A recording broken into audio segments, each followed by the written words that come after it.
मैं वरदा त्रिपाठी मेरा नाम है।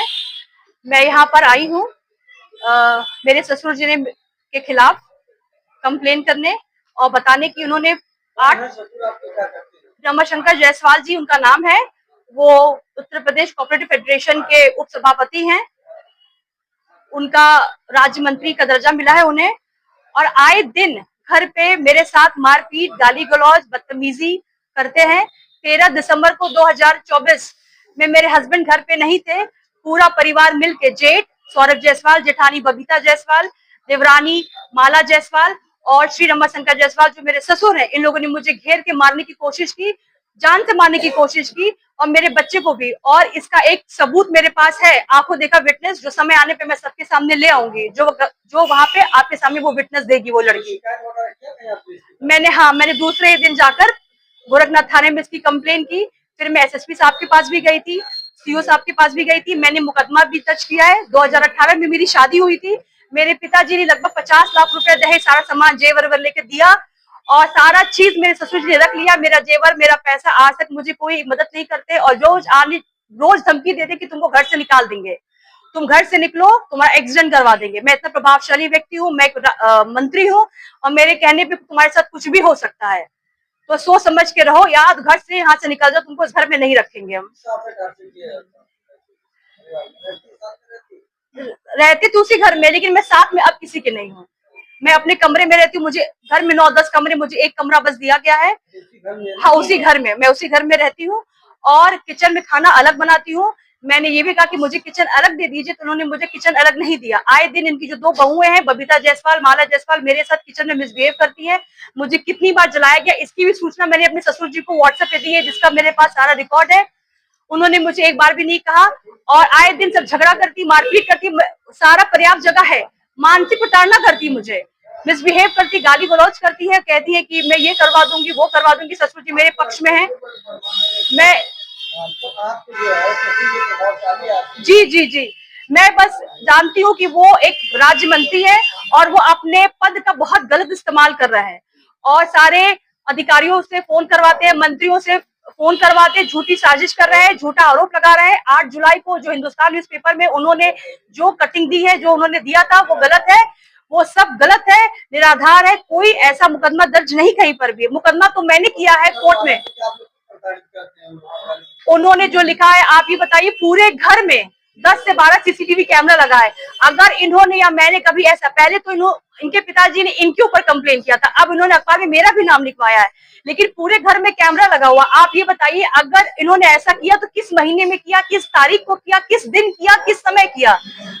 कैमरे का पूरा एक्सेस इनके घर में सारे सदस्यों के मोबाइल में चलता है, लेकिन ऐसा कुछ हुआ ही नहीं। तो वो कुछ साबित कर नहीं पा रहे, झूठा आरोप लगा रहे हैं। और मैंने इनकी शिकायत इनकी विभाग में, आरएसएस में, हर जगह, महिला आयोग में भी की है, हर जगह मैंने इनका कंप्लेन किया है। तो अपने आप को बचाने के लिए इन्होंने अखबार में गलत और झूठी इंफॉर्मेशन देकर उसको प्रिंट आउट करवाया है। मैं मुख्यमंत्री जी से बस यही कहना चाहती हूँ कि मैं एक ब्राह्मण लड़की हूँ। मेरे ससुर जी आए दिन मेरे साथ मिसबिहेव करते हैं, गाली गलौज करते हैं, मुझे जान से मारने की धमकी देते हैं, अपने पद का गलत इस्तेमाल करते हैं।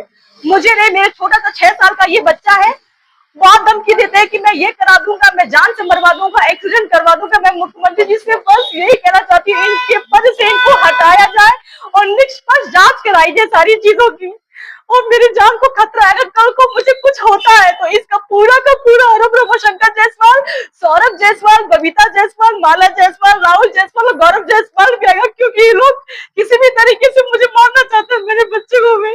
मैं कितनी बार कह चुकी हूँ, प्लीज मुख्यमंत्री जी से कि मुझे प्लीज बचाए और इनका पद हटाया जाए। आरोप लगाया कि आप नशा करके मुझे गाली गुस्सा देते हैं, मारते हैं, और इसको लेकर उन्होंने गोरखनाथ थाने में मुकदमा नहीं दर्ज कराया। क्या सच्चाई क्या? पहली बात तो मुकदमा, हमारी कोई जानकारी में इस तरह का कोई मुकदमा है नहीं। इन्होंने जो एप्लीकेशन दिया था डीएम के यहाँ एप्लीकेशन इन्होंने दिया था कि नशा करके आता है और लोहे का राड लेकर के मुझे दौड़ाया मारने के लिए। मैं बच करके भागा कमरे में, किसी तरह अपनी जान बचाया। इसकी पूरा साक्ष्य जो भी हमारे पास था, हमने सीओ साहब के यहाँ जाकर के दिया, थाने में भी जाकर के दिया। ये निराधार है, इसमें कोई सच्चाई है नहीं। रही बात नशा करने की, तो नशा करते अगर घर पे मैं आए दिन इन्होंने लिखवाया कि आए दिन मारपीट गाली गलौज करता है। आपके यहाँ 10 कैमरे हैं, आप 10 कैमरे में से एक कैमरा निकाल के दिखा दीजिए कि मैं किस दिन या किस समय मैंने आपके साथ कोई बदतमीजी की, कोई आपको गाली दिया, कोई मारपीट किसी परिवार के शख्स के साथ की। मैं तो खुद आपसे एकदम अलग हो चुका हूं, मैंने मुकदमा दायर किया है, आप डेट पे आते नहीं है। आप शायद मंत्री है, हो सकता है भाई माननीय न्यायालय की भी आप रिस्पेक्ट करते हैं कि नहीं करते हैं, क्योंकि आप मंत्री हैं, आप कर सकते हैं। शायद हम लोग भाई आम आदमी है, हम लोग तो कहीं न्याय नहीं मिलेगा तो न्यायालय के पास जाएंगे।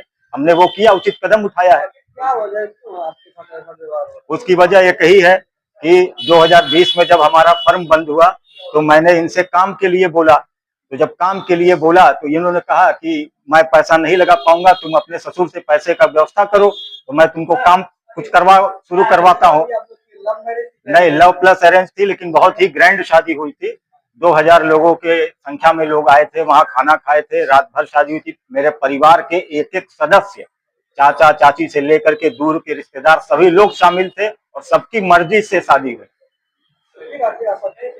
आपत्ति मैं वही विवाद आपको बता रहा हूँ। विवाद ये है कि जब फर्म बंद हुआ, जब इनके पैसे का लालच बढ़ा, तो मैंने कहा कि नहीं, वो ससुर है, जितना दे सकते थे वो दिया, क्योंकि इनके भी आगे पीछे कोई है नहीं। अकेले लड़की हैं, अकेले पिताजी वो भी हैं बेचारे, बुजुर्ग व्यक्ति हैं, 72 साल उनकी लगभग उम्र है, 74 साल। उस पे जो है इन्होंने कहा कि अब तुमको कोई काम नहीं हुआ तो हमारे परिवार को, मतलब मेरे वाइफ को, मेरे बच्चे को और मुझे लखनऊ लेकर के गए। लखनऊ में बड़े वाले के नाम से इन्होंने अपार्टमेंट खरीदा हुआ है, गोमती नगर एक्सटेंशन सरस्वती अपार्टमेंट में। 1 साल उन्होंने वहां रखा, नौकरी और धोखा दे करके झूठी रोज कि कल काम करवा देंगे तुम्हारा, 3 लोग से बात हुई है, परसों काम हो जाएगा, 1 महीने में मैं आ रहा हूँ। जैसे 2-4 दिन रहते थे, फिर गोरखपुर वापस। तो जब आते थे तो यही कहते थे कि बात हो गई है, वो मुंबई है, वो मध्य प्रदेश चला गया है, वो व्यक्ति वो उत्तराखंड चला गया, उससे बात हो गई है, वो आ जाएगा, प्रॉपर्टी का काम है, उसकी ये फैक्ट्री है, वहां उसका पूरा ऑफिस चलता है, एक्सपोर्ट इम्पोर्ट का काम चलता है, नौकरी के नाम पे झांसा दे करके। और हमको लगता है कि अगर हमारा ये चैनल पे कोई देख रहा हो तो नौकरी के नाम पे किसी और से भी कोई अगर पैसा ये दिए हो, या किसी ने कोई भी इनके ऐसा जो पैसा नौकरी के नाम पे दिया हो, तो भैया सामने आइएगा, ये भी रिक्वेस्ट है, क्योंकि कई न्यूज हमने भी सुना था। और एक उदाहरण मैं आपको बताऊं कि जब फर्म मेरा बंद हुआ था तो जमीन के नाम पे इन्होंने लगभग मार्केट से 1.5 से 2 करोड़ रुपया उठाया है, और उसके एवज में हमसे चेक दिलवा दिया, मुझे झूठे मुकदमे में फंसवा दिया, और कुछ भुगतान उन्होंने खुद किया, अपने चेक से किया, लेकिन फंसवा मुझे दिया, जिसके चक्कर में मुझे 2 दिन जेल भी जाना पड़ा।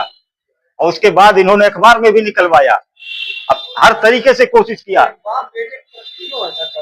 हो सकता है हमारी शादी को ना पसंद करता हो, उसको उनके दिमाग में ये था कि जो भी इनकी प्रॉपर्टी है सब एक कास्ट नहीं है क्या? नहीं, एक कास्ट नहीं है, ये त्रिपाठी, हम जायसवाल हैं। तो हो सकता है ब्राह्मण समाज को ये शुरू से पसंद नहीं करते हैं, रोज गाली देते हैं, रोज ये ब्राह्मण को तो ऐसी गाली, मेरे मोबाइल में रिकॉर्डिंग है कि हम सुना दे तो शायद यहाँ कोई होगा तो शायद अपना आपा खो बैठे, इस तरह की गालियां वो बकते हैं ब्राह्मणों के नाम पर। तो शुरू से पसंद नहीं करते होंगे, लेकिन जब पैसा मिल रहा था तो हो सकता है इस वजह से शांत रहे हो।